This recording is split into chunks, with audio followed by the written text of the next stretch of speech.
gonna do it. I'm gonna trade my old clerk for a rockstar dame. Might even get my broker to change his game. Cause we all just wanna work with title rock stars and sell some hilltop houses closing 15 more. The cities come easy and the closings go quick.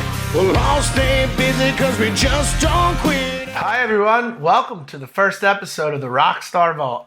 I am here with the Rockstar herself, Miss Nicole Malcolm. How are you? I'm good, how are you? Oh, I'm so excited. I can't wait to talk about the podcast, to talk about your business, to talk about everything.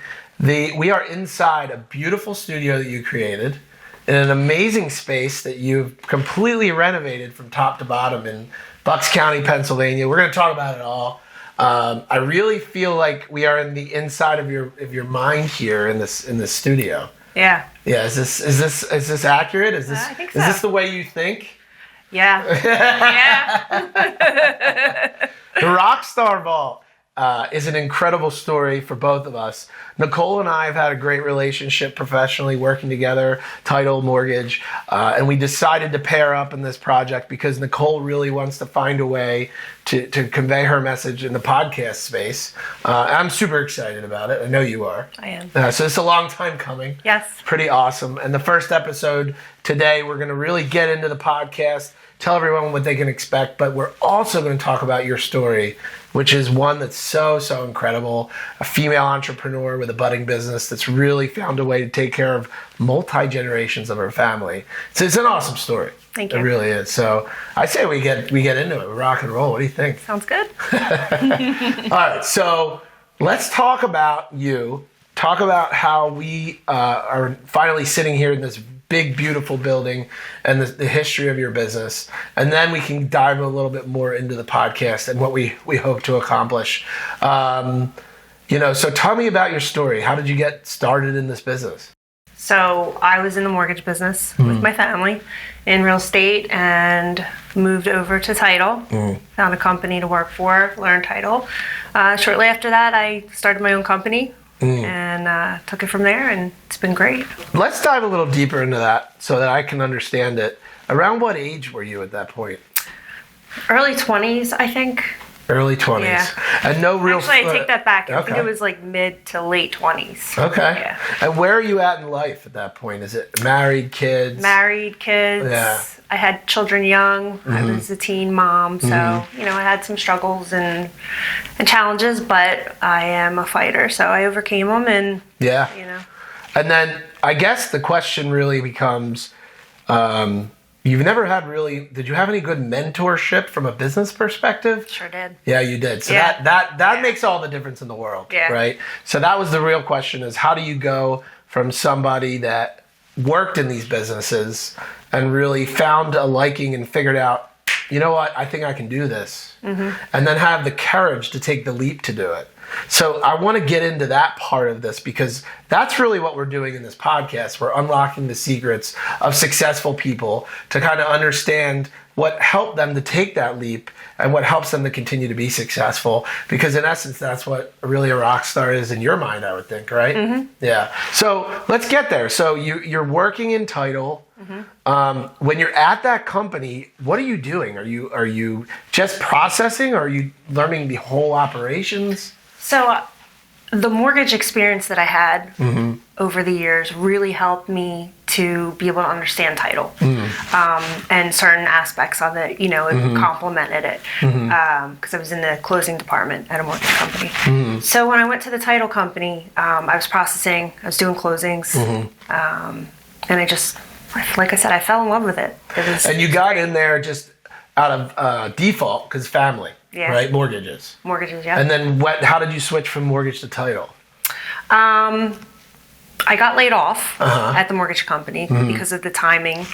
People thought What was that wonderful time? Yeah, that was 08, 07, 08. 2008, Yeah. for those of you that don't know, will be the time that will live in infamy for any of us modern day real estate professionals. Yes. Yep. And when I started the title company at that time, I had a lot of naysayers. I had a lot of people say, you're crazy. Like, why are you starting a company at this point in time? Like, you shouldn't be doing that. And, Right. and I'm not one to ever, take that and be like, oh, okay, you're right. Right. I will. If I believe in something, I will do it. You know, and I will. Well, that's obvious.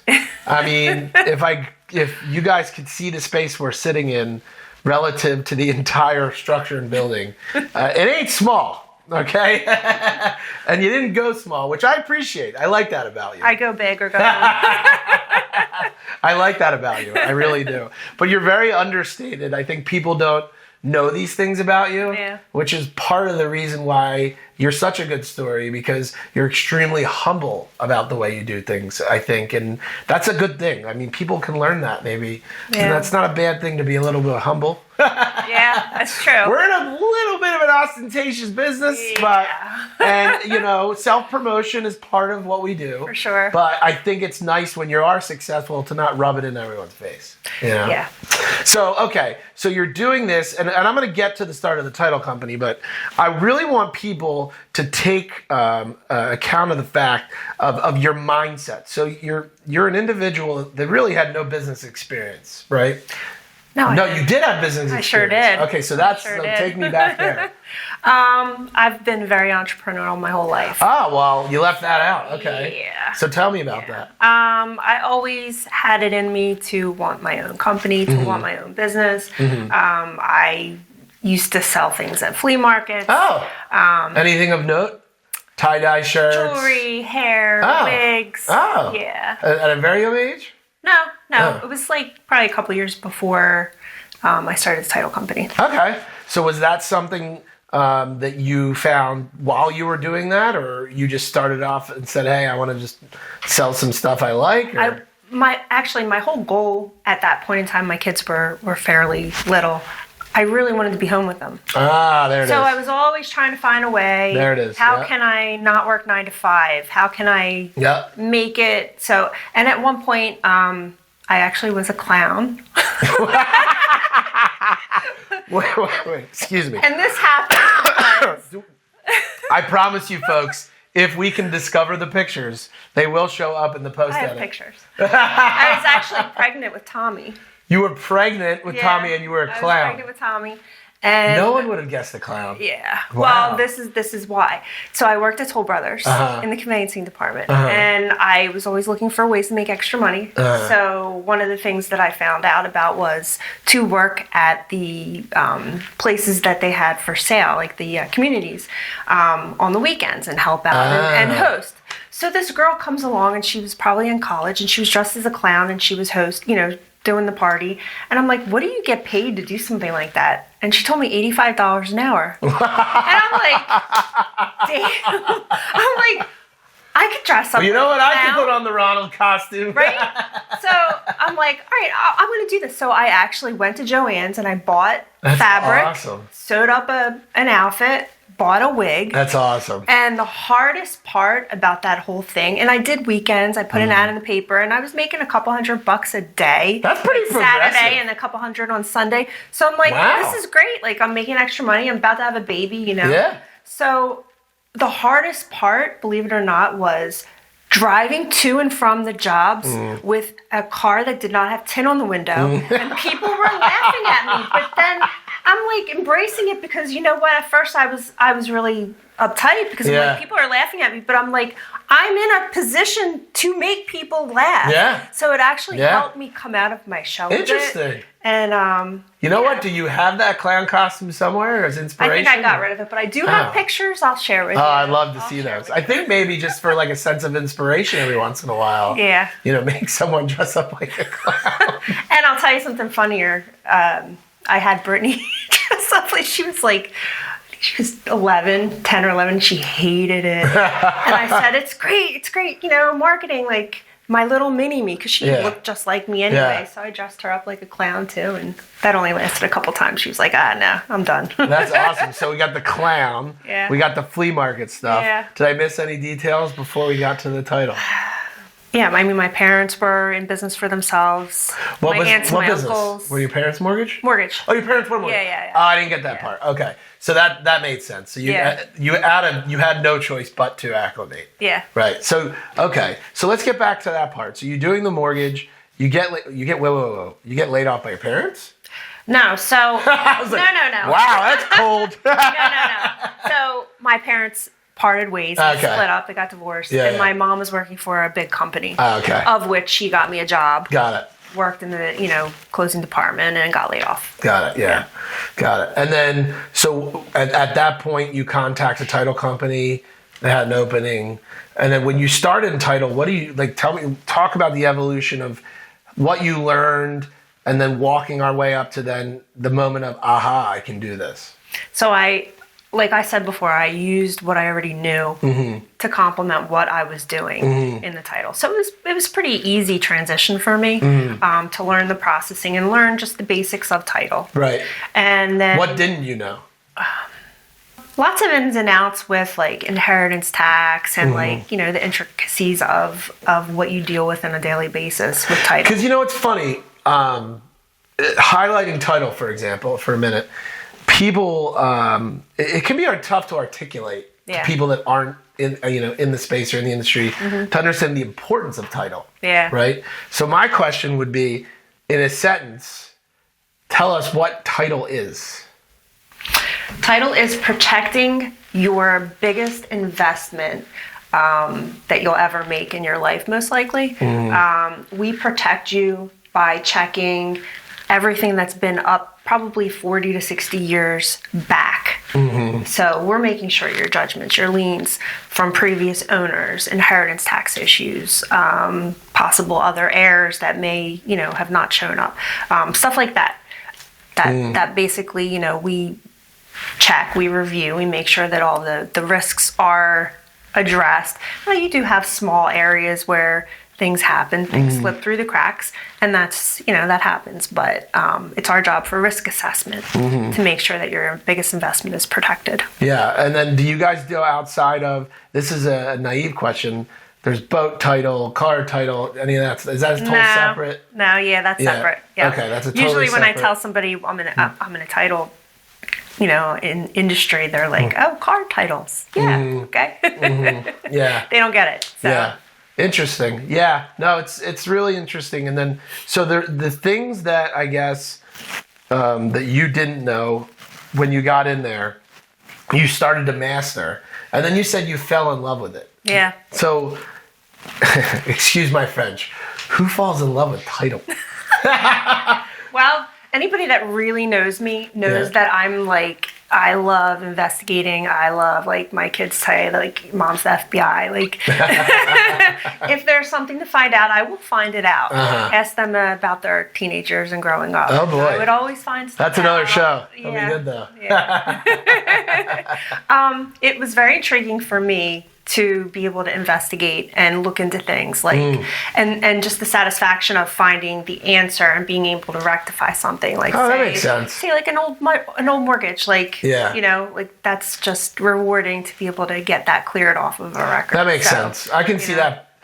Hearing you say it that way, that makes a lot more sense. Yeah. I get that. Yeah. Because otherwise you're like, what are you falling in love with, right? Yeah, Yeah, yeah. I get that. That makes sense. And I think that the fact that when you provide someone a clean bill of health on the property they're purchasing, you have to understand all of these things, because that's where title gets really intricate, right?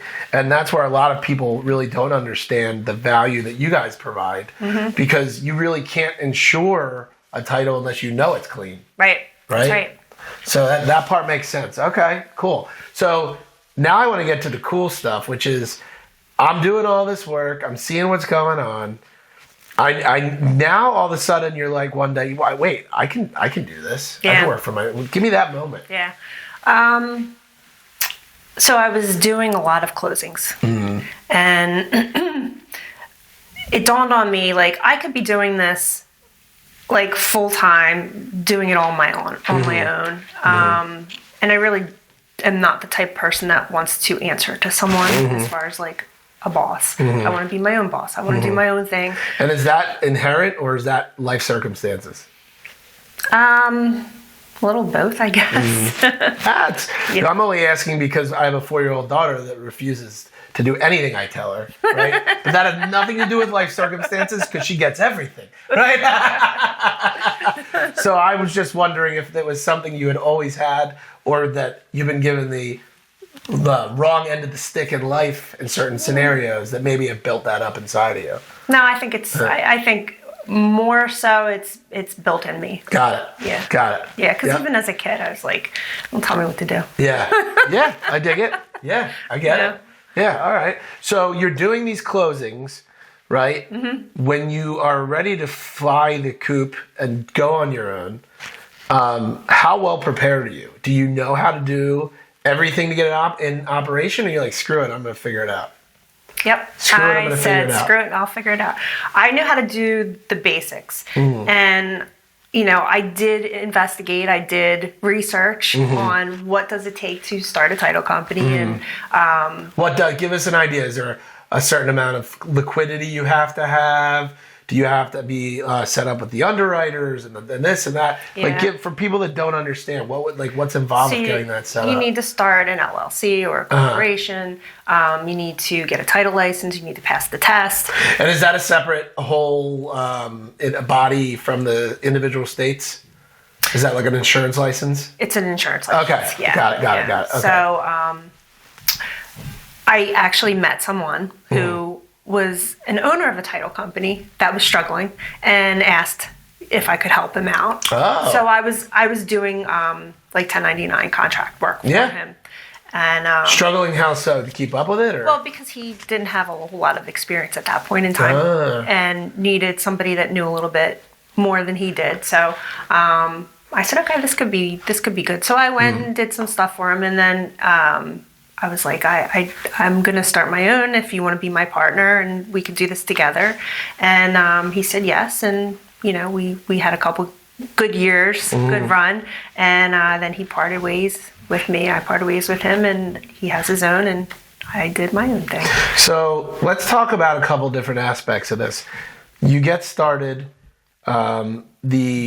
just like my business, the lifeblood of a title company is referrals, right? You have to get referrals, mainly realtors, real estate professionals, because they're the ones that once they get someone under contract and they're going to be involved in the deal, they would be then contacting you to get the title insurance, right? So when you're first getting started in this business, did you already have an established relationship with people? How'd you get going?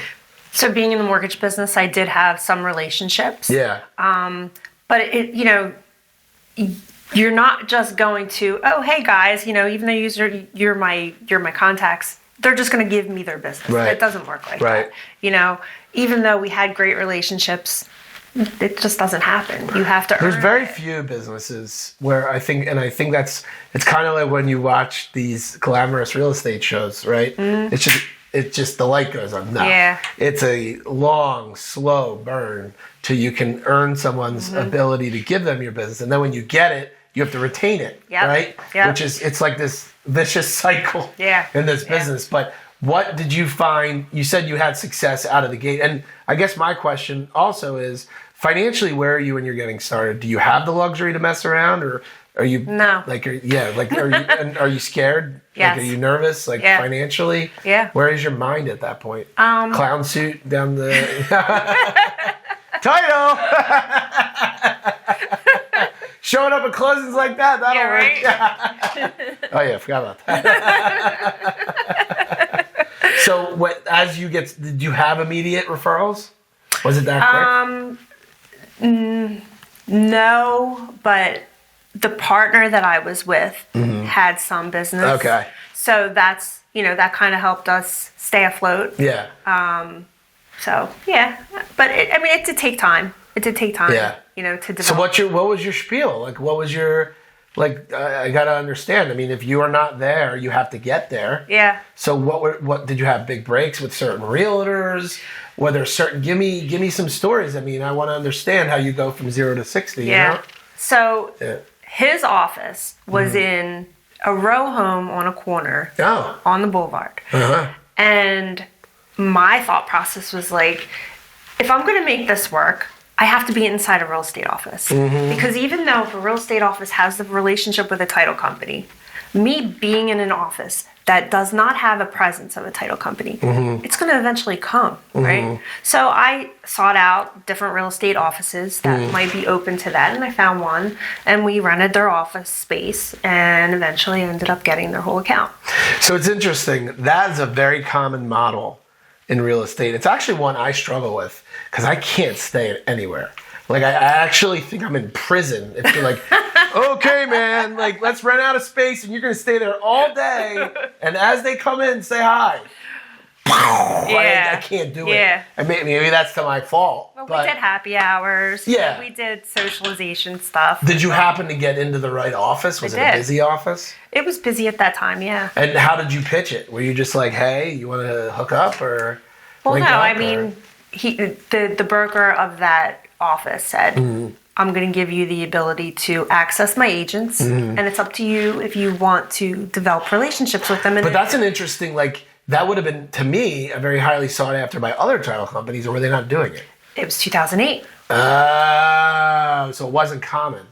Is this model not common, or is it just a lot less competition? I think it was a lot less competition because I think everybody was crashing because, you know, you had all those refis and you had such a big boom, and then boom, you know, you have all this overhead. I didn't have any of that. I just had, I'm hungry.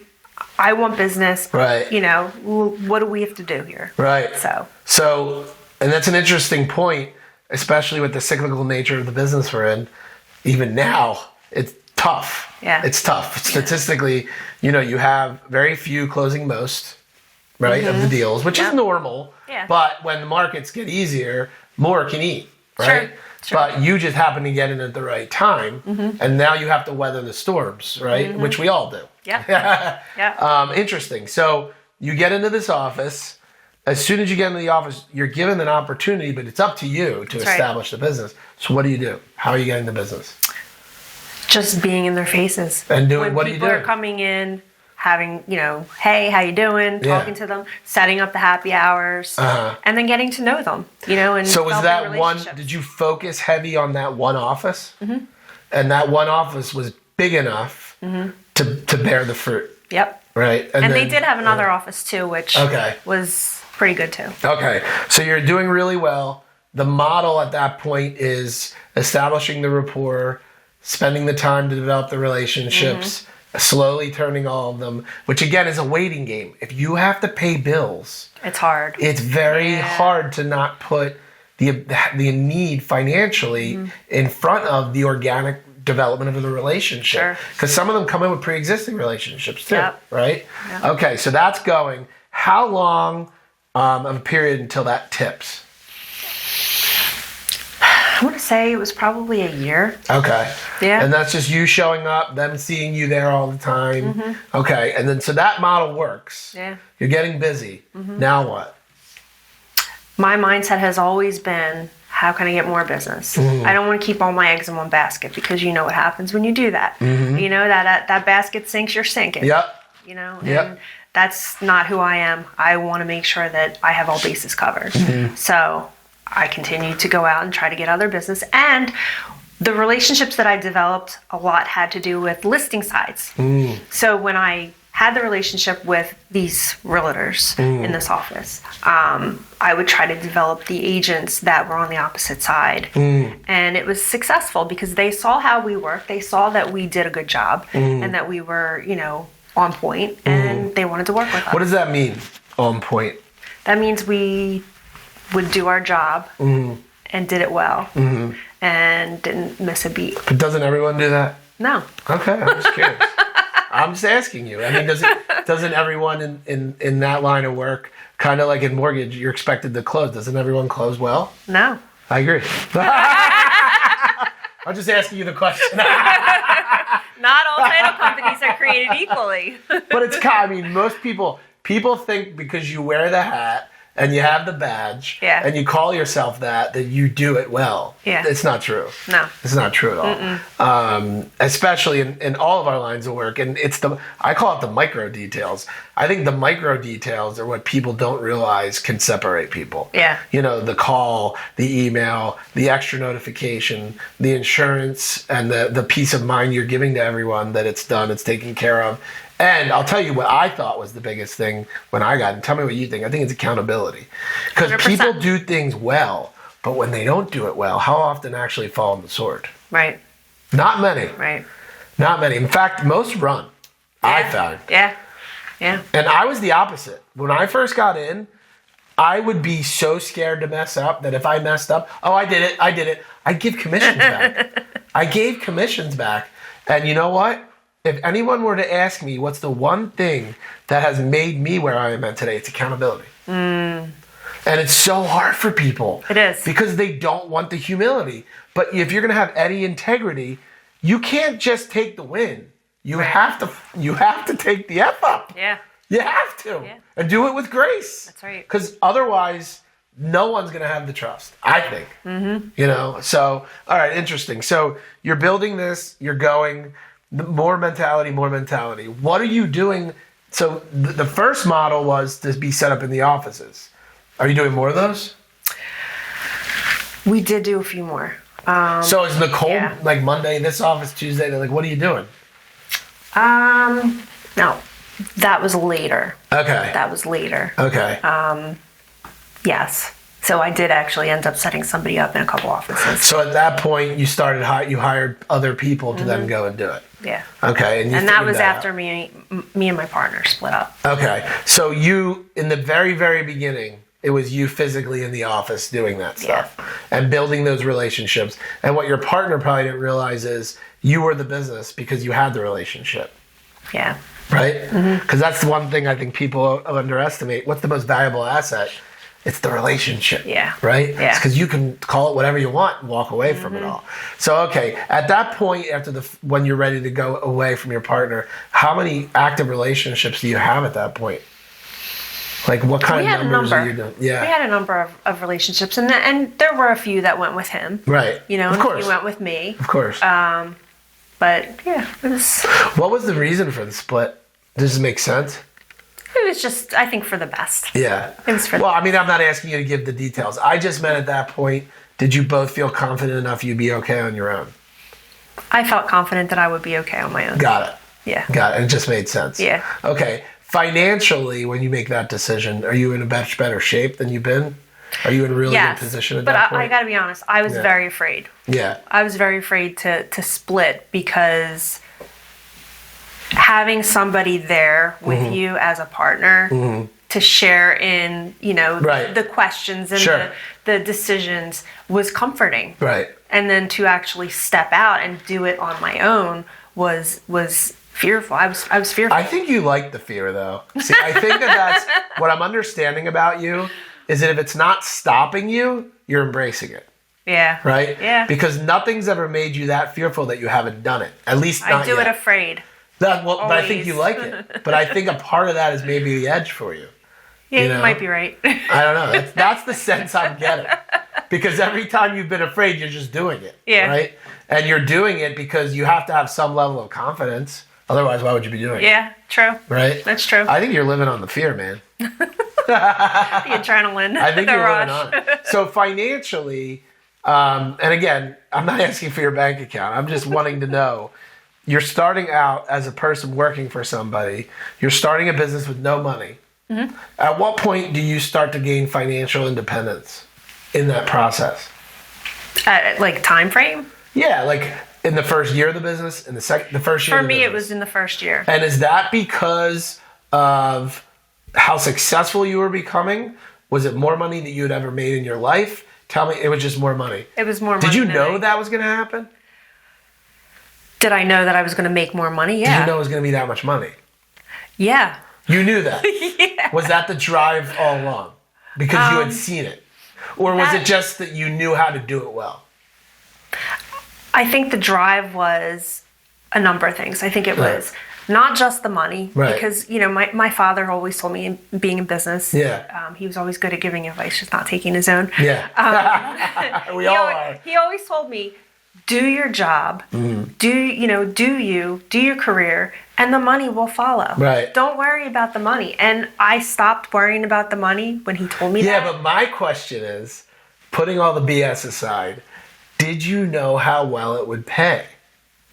when you were working for somebody. Yes. You did? Yes. So you knew that? Yes. Okay. Not initially. Okay. I did not do the numbers until I left the first guy. The first title company. So when you're doing the first, didn't realize at that point. So when you're doing the first, that was my question. Yeah. So when you're with the partner, you didn't realize. No. I'm sorry. You knew that. When I left the title company, as an employee. Okay. Yeah. Okay. So I hadn't comprehended the scale of which I could grow to. Got it. I knew I could make a lot more money than I ever did as a closer, as a subcontract closer. Right. But the whole wide scale, like... You didn't understand No. it. Yeah. No. And then you saw that when? After you left the partner or when you were with the partner? When I was with the partner. Okay. So you're doing... And then you guys were together how long? I think it was like 2 years. So you're together, which is a short period of time. Yeah. So you're there 2 years. Maybe a little longer. And at that point, your model is primarily still that office or no? It's okay. But like I said, my mindset was always... How can I make more money? How can I get more clients? But even though that's your mindset, my question also is how you're doing it, because originally it's sitting in the office developing relationships. How do you then socialize, networking? Yeah. Okay. So that was big for you. Yeah. Going to events, making your name known, building out more relationships. Okay, got it. So triple play. Triple play. Oh God. I always end up walking away with something from there, like. So you basically mastered the art of network marketing at that point. Yeah. Okay. All right. So then my question is now you then get into your own business. Yep. And now that you've developed your own business and you're tasting that, right? Where's the ascension? Where's the growth? What do you mean? Like? Well, you're on your own again. You're starting to be successful. And you have this mindset of now I want more, and I want more, and I want more. Yeah. Are you then just growing it yourself? At what point do you bring on family? Because I know that happened. Yeah. So my kids started. Brittany was 18 when she started. Rachel was 16. And Tommy was 14. So I had them in the office doing anything that I could get them to do, whether it was typing legals, shredding paper, At that point, how successful phones. are you? Well, everybody's level of success is different, but to me, I thought I was doing well. Well, how did you define success? Being able to pay my bills and provide for my family and provide for my my lifestyle. Got it. Okay. So all of that's going well. What's the name? Are you Affinity at that point? No, we were Equity Land Transfer with partner, and then Equity Land Abstract, and then Affinity when he and I parted. Okay, so then Affinity when so you're on your own. You're Affinity. Yeah. So you start out with Affinity. Yeah. Okay, you're kicking ass by yourself. Things are going really, really well. Are there big breaks along the way that make you bigger? Are there individual relationships that get you there? Yeah. So I moved into an office on Main Street. Main Street where? In Yardley. Okay. And I was hesitant because it was a lot of rent, right? And the landlord was like, do you do commercial? And I said, of course we do commercial. And he's like, okay, can you handle a $75 million deal? I said, sure. So I was like, okay, who's the client? He's like, I am. I'm like, ooh, Gold Rush, I was like, this is great. So that definitely, was an awesome experience to learn that big of a transaction to be involved in, and it was great. Yeah. So that, and then more realtors, more relationships. You're growing, and now you're okay. And then your children are somewhat young. So how long were you legitimately on your own until you brought on real help? Was it a good 10-year run? No. We actually had hired a few people when I had the partnership with my ex. And then when he and I parted ways, I had hired a couple more people. And, just kind of grew from there. And it was scary, like hiring an employee and worrying about having to take care of that person and knowing that you are relied upon. That's a big endeavor, that's a big deal. So, but usually I find that when that happens, you just want to do more of what you're already doing. Absolutely. Right? Yeah. You just want to do it harder and more. It drives me more to be like, okay, I need to take care of these people, so I Right. need to go out and find more business. Right. And, it's a cycle. So you're growing, success is coming, all those things are happening. Why do you want to bring family in? Because I love my family, Mm-hmm. and I want them to have the same success that I have. Mm-hmm. I want to share in it.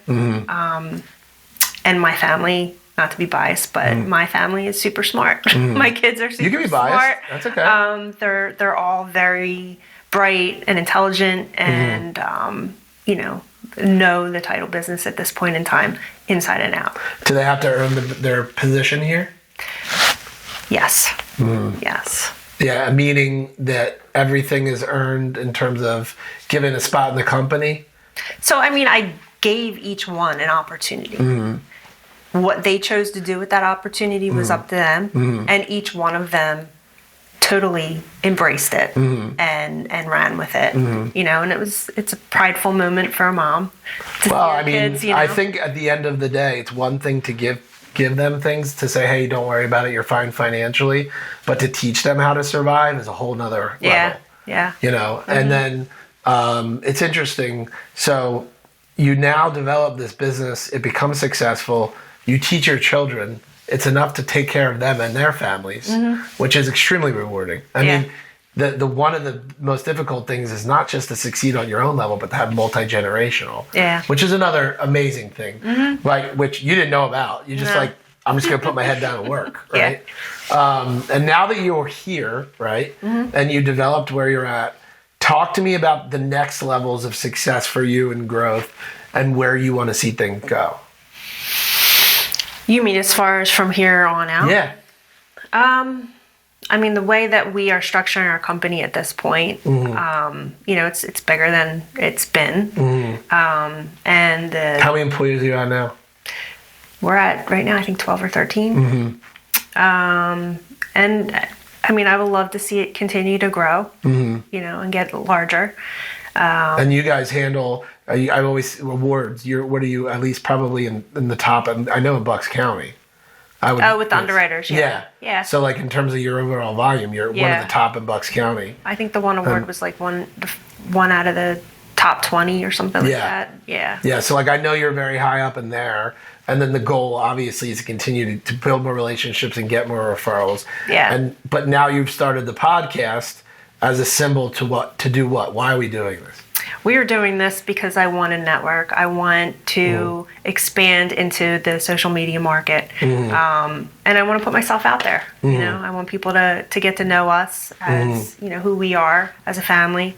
I love that my family is in business together, and, I want people to see, and I want to help other people grow. Right. You know what I mean? Yeah. Bringing other people in, realtors, attorneys, accountants, whoever, and having them spotlight as well to help their business grow. Do you think that the average person could do what you did?